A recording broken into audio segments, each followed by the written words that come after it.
Welcome to Rants of Naija, Chic, and welcome to another installment of Young, Famous, and African. We are doing episodes 7 and 8 today, and it is a doozy.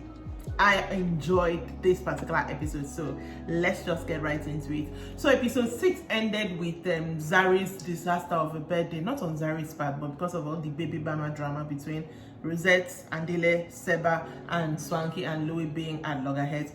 And immediately episode 7 starts out. They start out with them going on a trip to Cape Town, which was kind of a little bit weird for me, but then again, it's the show. Some things definitely happened in between, but for filming purposes, it felt a little bit weird, but I kind of understand it as well. Anyways, they're in Cape Town and everybody has gone to Cape Town, including the two baby mamas, Seba and Rosette and Andile. That whole entire situation to me is busting my head.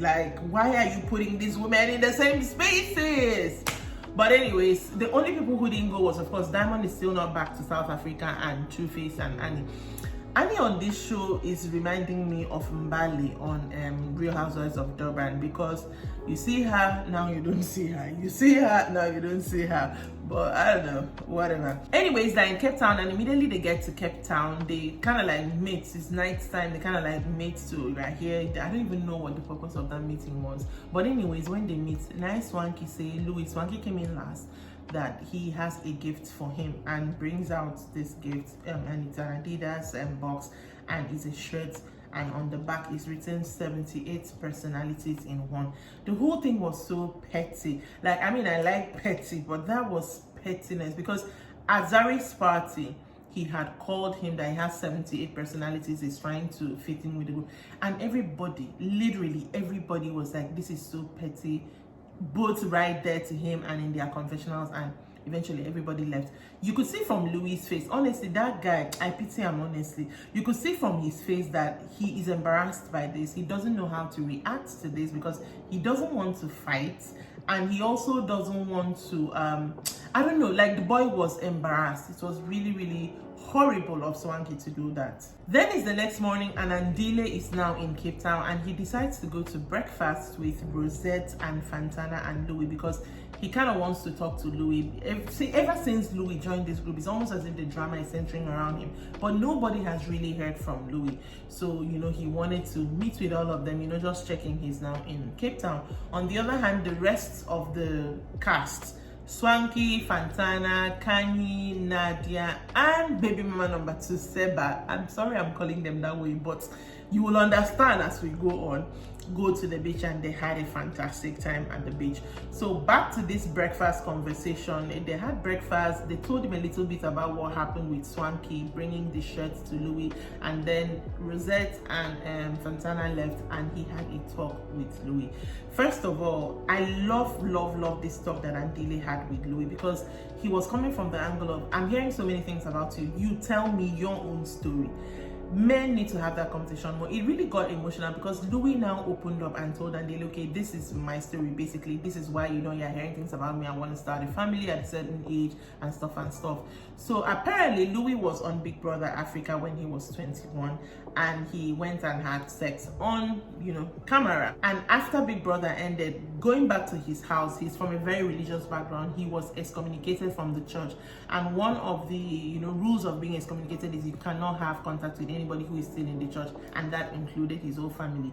So he doesn't really have his family in his life the way he should have his family. So to me, that kind of made me understand Louis in a way that, okay, he's coming into this big group of people who like to call themselves family. He wants to fit in. He wants to have a family at a certain age, because he wants to have something that is his own. The particular part that really touched me was when Andile says, you say you have a lot of love to give, that's why you want to start a family. Who gives you love? And he didn't say anything. Honestly, I felt really, I don't want to say I felt pity, I just felt sad for him at that point. And I really liked what Andile did with that conversation, because it kind of encouraged him, built him up, and stuff. I'm sure so many other things that was said that we did not see, but I love that conversation, because he got emotional at the point I think he cried.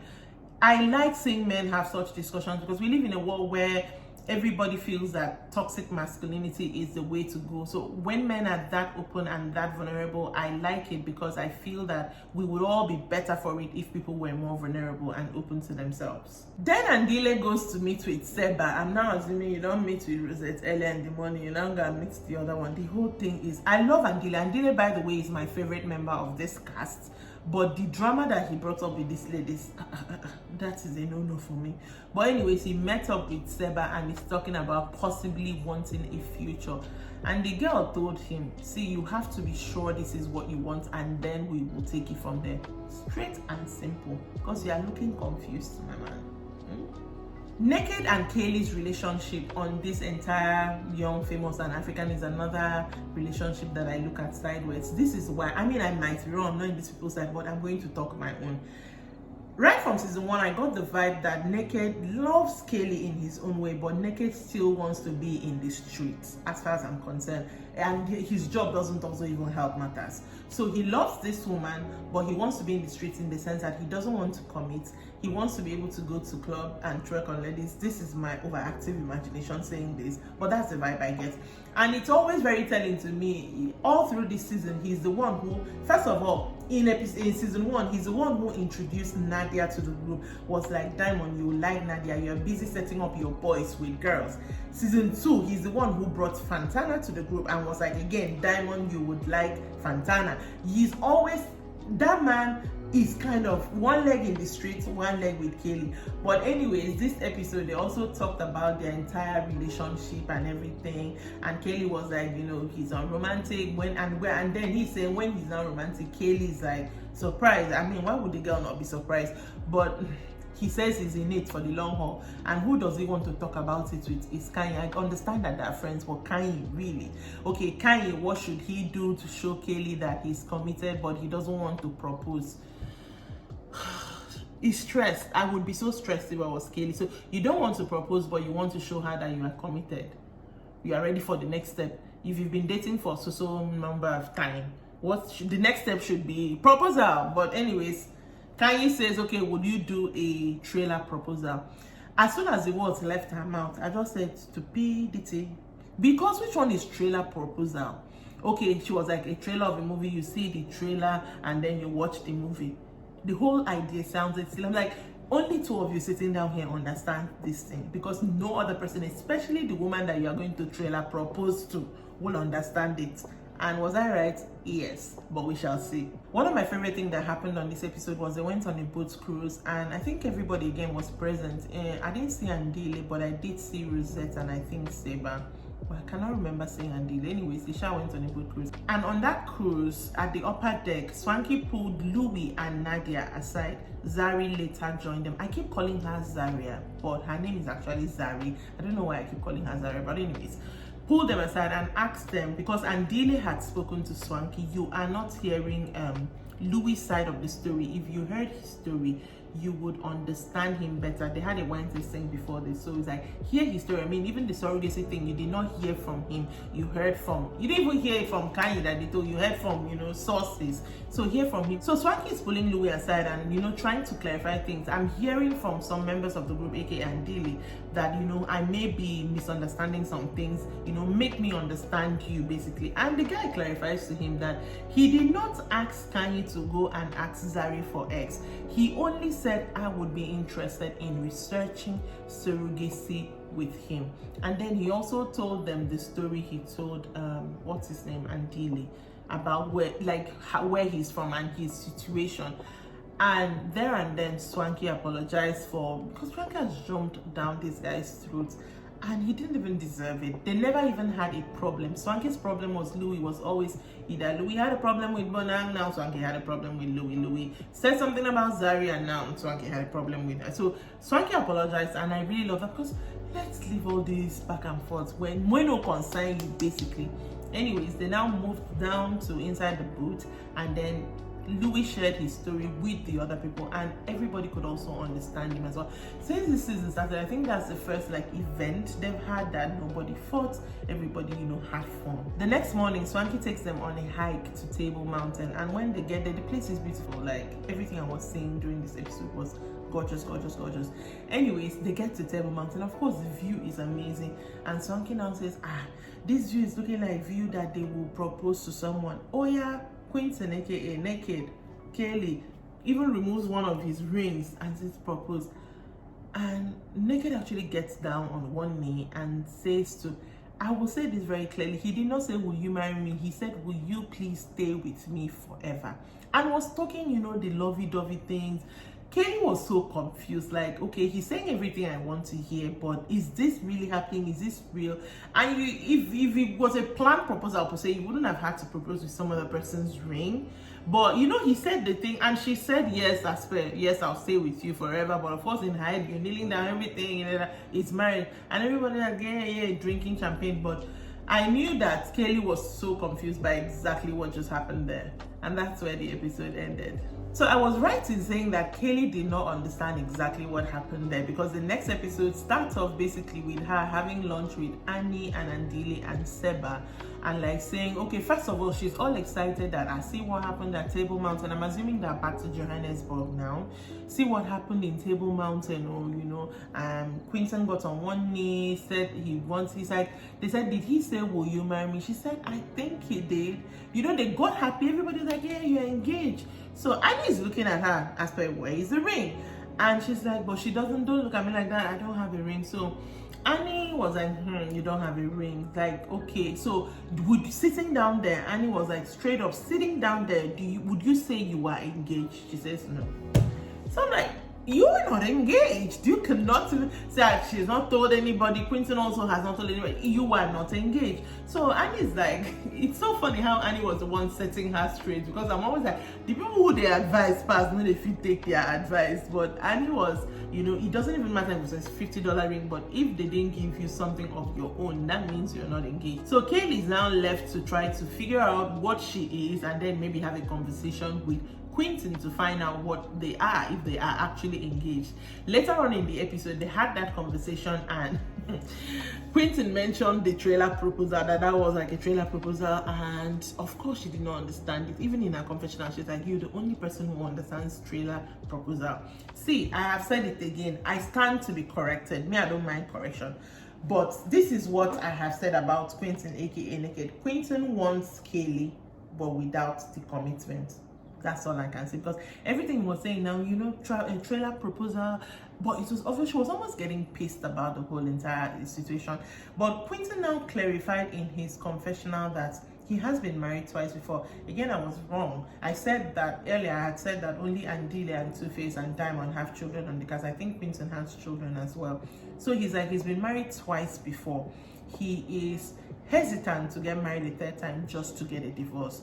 So that is why he is, yes, he is afraid of commitment, but I know that that's a fact, that's valid. But I still say that man, that he still likes the streets, he still like his boys, he still wants to hang with the boys and the, I'm not gonna say it, but we know.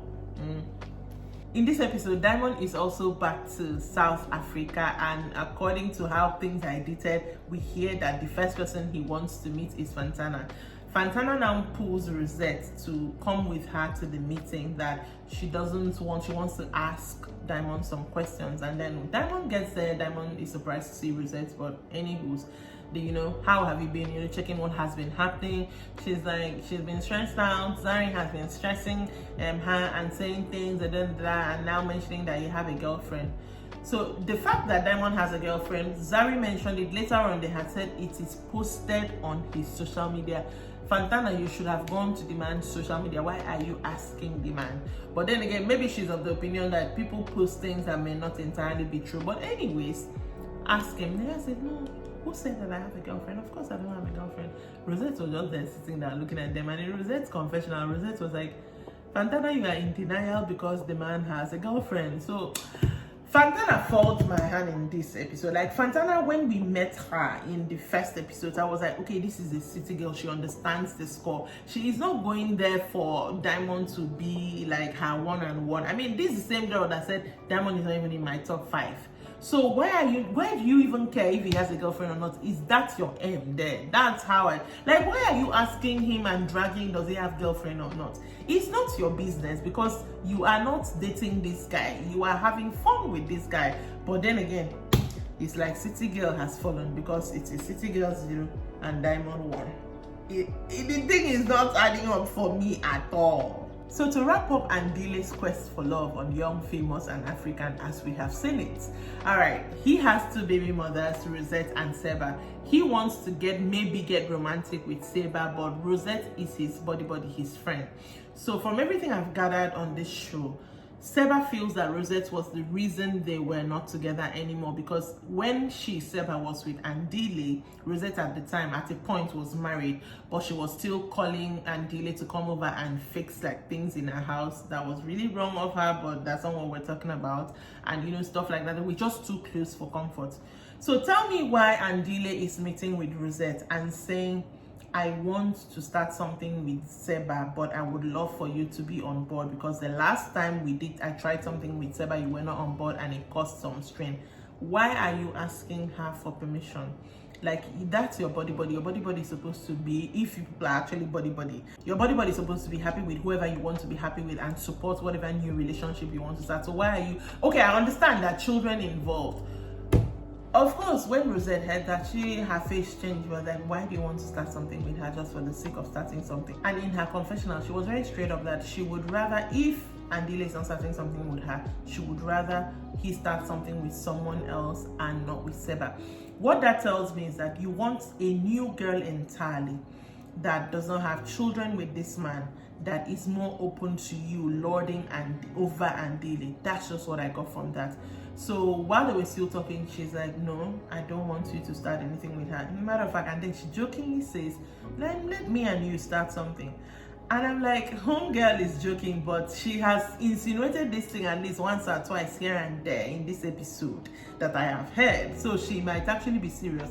And Andile also comes to the same conclusion in his confessional that she is saying, let's start up something that in the past when she had said it, he thought she was joking, but maybe she should take it serious. And now Andile all of a sudden comes to like, what's even going on? I mean, I like you, Andile, as a mature person, but you are looking mighty confused right now. Then he also goes to have the conversation with Seba. In Cape Town, you had told Seba, I may want to start something with you. And now he's having a conversation with Seba after his conversation with Rosette, and you're more or less like telling her goodbye. So the girl is like, okay, what's up? And as the conversation goes on, Seba now clocks that he had a conversation with Rosette, and Rosette was like, no to Seba and him possibly starting something. And that is why this conversation now with her is a more or less like, let's not do anything, let's go back to our corners. And she, of course, is pissed off. Anybody would be pissed off by that. Not like she was really, the vibe I got from her is like, she was open to maybe or maybe not. But at the end of the day, like she said in her confessional, you are the one who came and dragged me from my corner. Like, the girl was sitting where she was okay where she was, and then you came and involved her in this whole entire thing. It's anyways, I'm just glad they wrapped it up. Let him not even get with any of them. I don't know, I like Seba more than I like Rosette. I don't know why. On Seba's face, both of them are beautiful, gorgeous women who actually look alike. So I'm like, okay, Andile, I see you have a taste going on. But on Rosette's face, I have seen a little bit of infusion of bitterness. Just a little bit that kind of makes her look like the bad option of the two. But again, I don't know anything about these people, so these are my opinions. They are obviously not facts. We're just talking. But let him not even start anything with either of them, or at least if he's bringing another person to the cast, bring one, drop the other, let the other stay in the house with the children, please. The whole thing was too much for me. Then all the boys meet up for soccer. I think everybody was there, including Two-Face, aside from Diamond. And they've done their soccer thing. Again, there are snacks at soccer. And I'm like, oh, people just want to film, but I understand it, the show must go on. And Swanky now talks to Two-Face like, why did you not intervene when I was having issues with them? And I'm like, Jesus in heaven, what is this? What is his business? Like, before Two-Face even said what he said in the conversation, I'm like, why are you asking Two-Face this? Not everything should be for the show. And Two-Face there and then said, you are my friend. Annie is my wife. Do not bring me into the middle of it.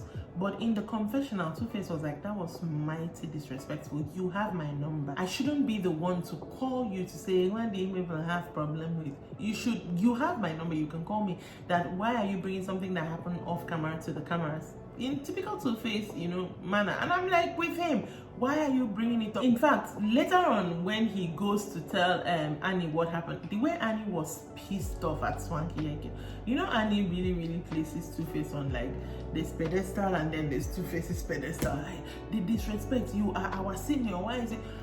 She was right to be angry, maybe not to that extent, but the whole thing was just, why are you Two-Face? Like Two-Face, you're actually asking Two-Face in front of I know Two-Face is on this show because of Annie, like, appeasing Annie, and you're not asking him to come and do drama with you on show. It's not going, never gonna happen. It wasn't ever going to happen. The final major thing in this episode happened amongst the girls. And Nadia had a show. She was performing in a club, and she invited the girls, to come over. The first person who got there was Fantana. Again, Fantana is there telling Nadia, I spoke with Diamond. Diamond says he doesn't have a girlfriend. I'm going to believe him. I'm like, girl. Nadia said the same thing on his social media. There's a girl plastered all over there. You are in denial. You are choosing to ignore that he has a girlfriend. Again, like I said, City Girl 0, Diamond 1, because that girl has fallen in a way I didn't think she would fall. The rest of the ladies eventually get there, and Annie now is with the rest of the ladies, and they are catching her up to what happened. That is where Zari, because Fantana wasn't saying anything, Zari now mentioned Fantana and Diamond are now together. The way Fantana jumped down on Zari's throat, like it was Zari sitting here, Kanye sitting here, Nadia sitting here, Fantana, then Annie on the side, Kaylee I think in between Annie and Fantana. The fight that happened in that club, I was so surprised, because all my thinking is like, you people are fighting over Diamond Platinum. Sorry, excuse me if I'm wrong, but Diamond Platinums, I do not see why that is the man they are fighting over, because technically you are fighting over the man. Zari's own issue is like, what did he tell you that you said I would have a stroke? Fantana is like, you are a bitter old woman who wants to control him, like the names they were calling themselves. This one called this one Young, I will not even say it, but it has to do with Ashewo. And this one said, you fake billionaire wearing your fake designers. Like, the whole thing was too much. At the point, Nadia screamed at them, women, we should not be going at each other like this. You are having this problem because Diamond supposedly said things to Fantana, and I know Fantana will not come and lie if she did not hear what she said she heard. You are shouting because Diamond is the common denominator. We should burn Diamond. And I'm like, exactly. I would never for the life of me understand when women fight each other because of a man who made a horrible decision. It would never make sense to me. It would never make sense to me. It is the man that is the common denominator. Hopefully in the next episode, they would attach it on Diamond and detach themselves from the situation. But Fantana don't fall my hand for the whole matter. I cannot even with that girl. That girl gave me so much high hopes. But I like the way she dealt with Zari, because Zari seems to not have met her match ever before. So for that, I like her. But for her now coming to fall for Diamond is what I have a problem with. Anyways, that's it for episode 7 and 8. Stick around, because next I will be talking about episode 9, which is the final episode for now of this particular show. Make sure that you subscribe to this channel. Make sure you share it with other people. We are trying to grow this ministry. Make sure you also check me out on Facebook, Rants of Naija Chic. Like the page, engage with the page, and make sure you are also following the page. I will see you next time. Bye.